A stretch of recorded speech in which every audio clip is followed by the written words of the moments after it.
이번엔 글로벌 특파원 리포트 시간입니다. 미국 현지의 생생한 분위기, 정인설 워싱턴 특파원과 알아보겠습니다. 최근 들어서 경기 침체를 둘러싼 경고음 계속해서 커지고 있습니다. 이런 가운데 월가에서는 지금 정리해고 칼바람이 불고 있다고 하는데 현지 상황 어떻습니까? 네, 말씀하신 것처럼 이제 빅테크에 이어서 투자은행들도 구조조정을 하고 있습니다. 실적 악화, 경기 침체에 대비해서 인력을 줄이고 있는 거죠. 과거 불경기 때엔 블루 칼라들이 피해를 많이 입었었는데요. 지금은 좀 양상이 다르죠. 사무직, 이른바 화이트 칼라들이 감원 환파의 피해자가 되고 있습니다. 업종별로 보면 코로나19 때 특수를 입었던 빅테크, 금융업의 감원 한파가 집중되고 있습니다. 팬데믹 때 덩치를 키웠던 기업들이 경기 침체 전망, 경기 침체 우려 때문에 다시 몸집을 줄이고 있다 이렇게 봐야 되겠죠.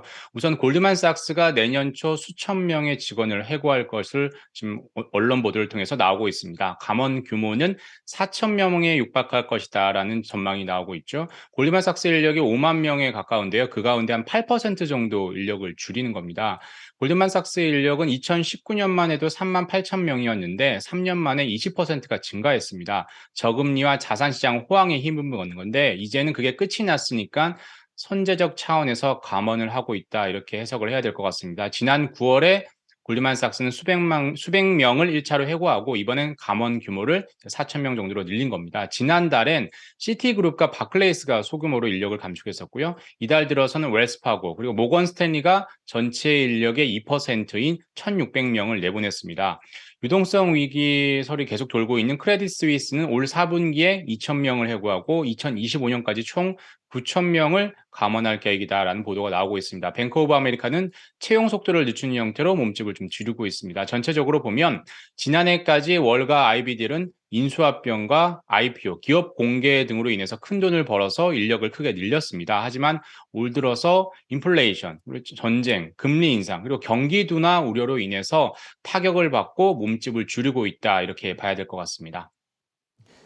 네, 지난주 증시가 워낙 숨가쁘게 움직여서 그런지 이번 주 증시는 그래도 좀 한숨 돌리기가 가능하지 않을까라는 생각이 드는데 투자자들이 봐야 될 주요 일정들 체크해 주시죠. 네, 말씀하신 것처럼 좀 한숨 돌릴 수 있었으면 좋겠는데요. 인플레이션과 경기 침체는 여전히 이슈가 되고 있습니다.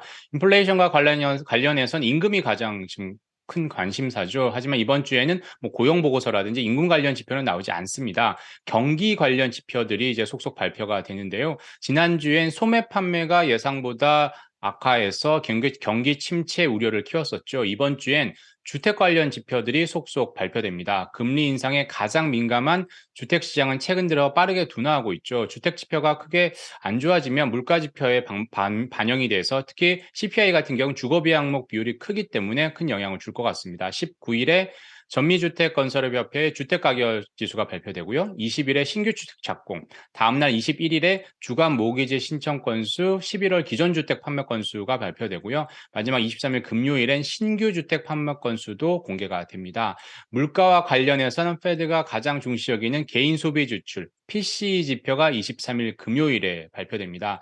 전체적으로 물가 상승률은 둔화하고 있지만 앞서 말씀드린 것처럼 서비스 부문 물가가 문제잖아요. 주택을 제외한 인건비가 들어가는 서비스가 가장 큰 관심사인데요. 그 부분을 계속 보려면 근원 PC를 봐야 되겠죠. 하지만 근원 PC가 잘 안 떨어지다가 지난달에 5%로 1년 전 대비해서 5%로 약간 좀 둔화하긴 했는데요. 아직도 페드의 물가 목표치인 2%엔 턱없이 부족한 상황입니다. 그럼에도 파월 의장은 이 물가 목표치인 2%를 수정할 의사는 없다라고 FOMC 때 분명히 밝혔었죠.